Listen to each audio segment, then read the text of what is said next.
Perkenalkan, kami dari kelompok 3. Di sini akan mempresentasikan tugas aplikasi komputer yang berjudul Tools Perancangan Lunak. Saya, Melati Tara Arlen, yang akan melakukan presentasi bagian pertama. Lalu ada teman saya yang bernama Aura Lestari, lalu ada Rina Arfiana. Di sini akan saya terlebih dahulu, yaitu mengenai digunakan untuk membuat perancangan apa saja dari aplikasi perancangan lunak.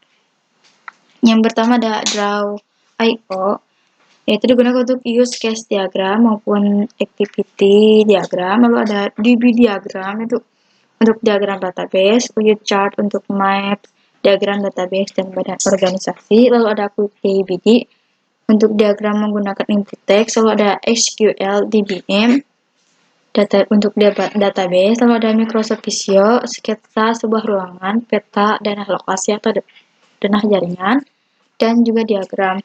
Lalu ada software Blippi, flowchart, itu digunakan untuk diagram database.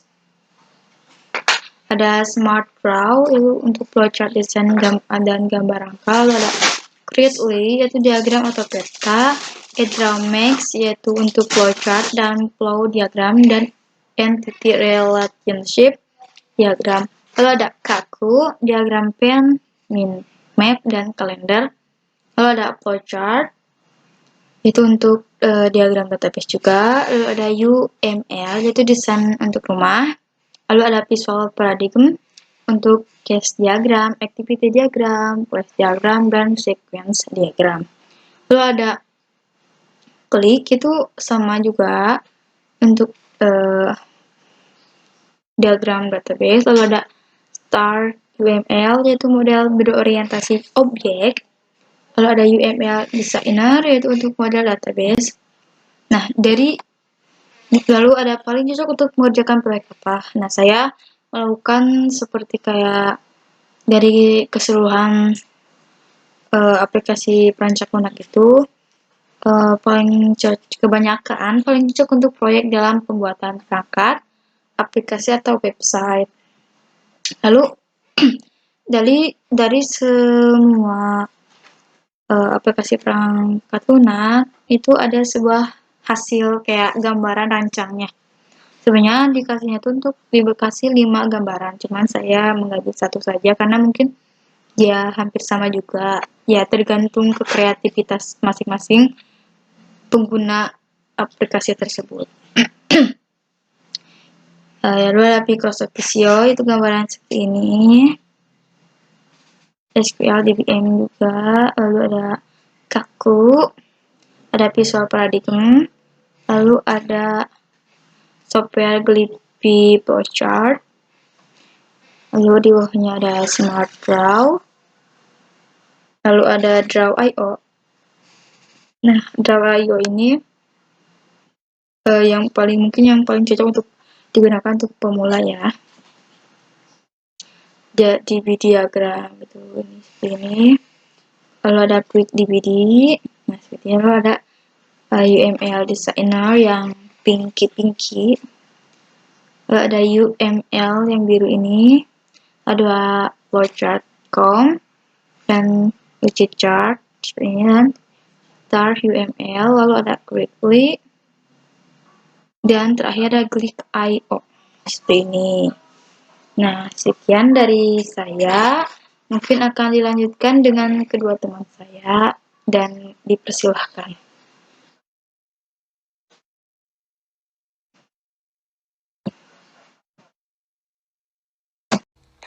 Jadi dilanjutkan oleh saya, Rina Arfiana, dengan NIM 3411221035 yang akan menjelaskan tentang tahun muncul, pencipta, dan tampilan aplikasi.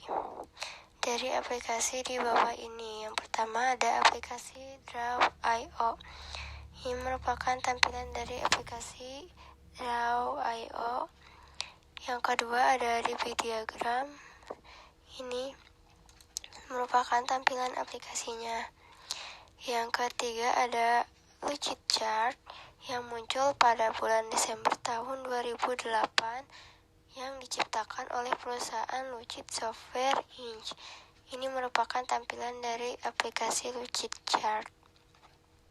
Yang keempat ada Quick DVD. Ini merupakan tampilan aplikasinya.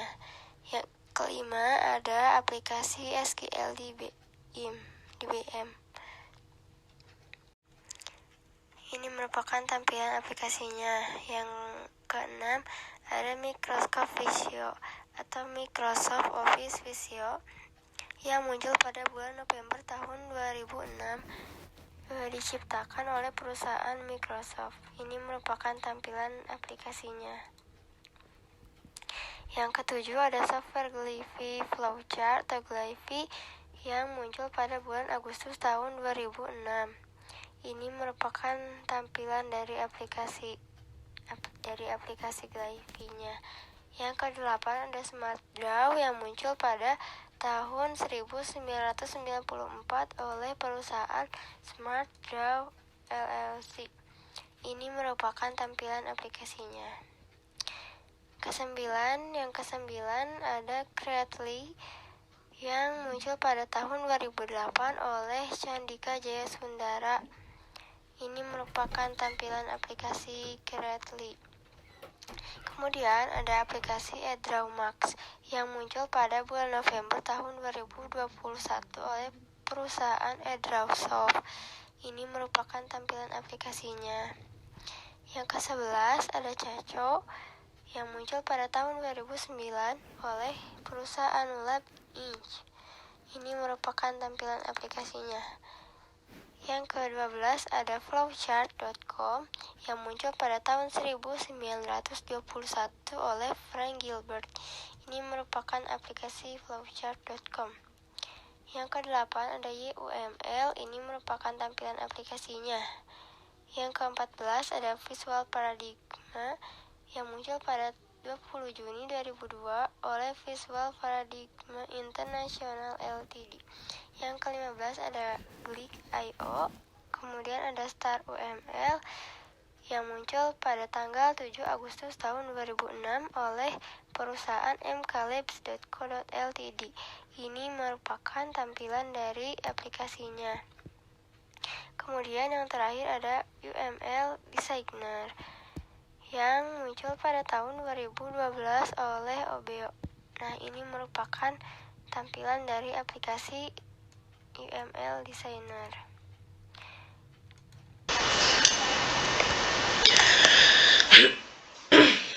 Baik, Assalamualaikum warahmatullahi wabarakatuh. Dilanjut oleh saya Aura Lestari dengan NIM 3411221009. Di sini saya akan menjelaskan mengenai rating tutorial pemakaian dari berbagai aplikasi. Yang pertama, saya akan merating tutorial pemakaian Quick DBD. Menurut saya, kenapa saya merating 6/10? Karena aplikasi ini sangat ribet untuk seorang pemula. Yang kedua, ada tutorial pemakaian Microsoft Visio. Saya rating 8,5/10. Kenapa saya rating 8,5/10? Karena aplikasi ini menurut saya sangat mudah untuk pemula dan tidak juga ribet. Yang ketiga, ada pemakaian Lucid Chart. Saya rating 8/10 sama. Kenapa saya rating 8/10? Karena aplikasi ini sangat mudah juga untuk seorang pemula. Lanjut, ada pemakaian Glyphy. Saya rating 7/10. Kenapa saya rating 7/10? Karena bisa dibilang kalau untuk pemula ini agak ribet. Tapi kalau untuk seorang yang udah bisa atau bisa dibilang pro, ini mudah. Lanjut, pemakaian flowchart. Menurut saya 7,5/10 karena bisa dibilang mudah. Ada pemakaian DB Diagram IO. Saya rating 8,5/10. Kenapa saya rating 5/10? Karena menurut saya ini sangat susah dimengerti dan ribet juga kalau untuk seorang pemula. Ya, lanjut pemakaian memakai Credly.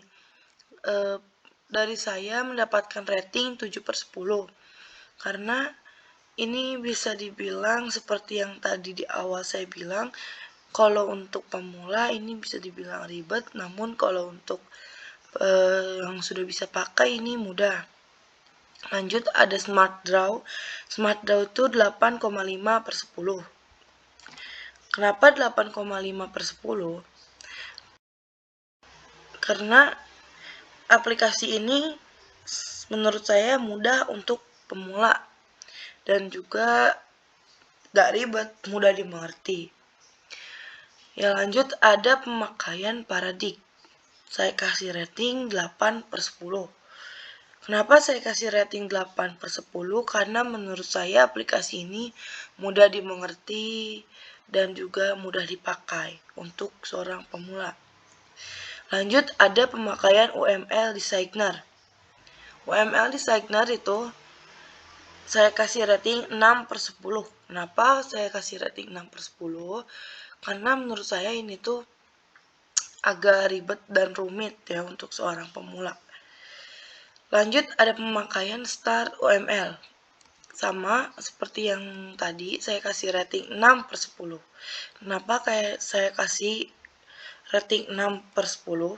Karena menurut saya ini untuk pemula itu kayak tadi sangat ribet dan juga susah dimengerti. Lanjut ada pemakaian SQL DBM. Menurut saya ini kenapa saya kasih rating 5/10? Karena ini sangat benar-benar ribet untuk seorang pemula yang belum bisa ngapain, susah dimengerti. Lanjut yang terakhir ada pemakaian Draw.io. Kenapa saya kasih rating 9/10? Karena aplikasi yang terakhir ini atau Draw.io ini dia sangat mudah untuk seorang pemula dan juga mudah dimengerti. Mungkin dari sekian aplikasi yang sudah saya rating, Draw.io itu yang paling mudah untuk digunakan. Mungkin sekian penjelasan rating tutorial dari saya. Mohon maaf bila ada kekurangan, karena saya juga masih belajar. Ya, sekian dari saya. Terima kasih.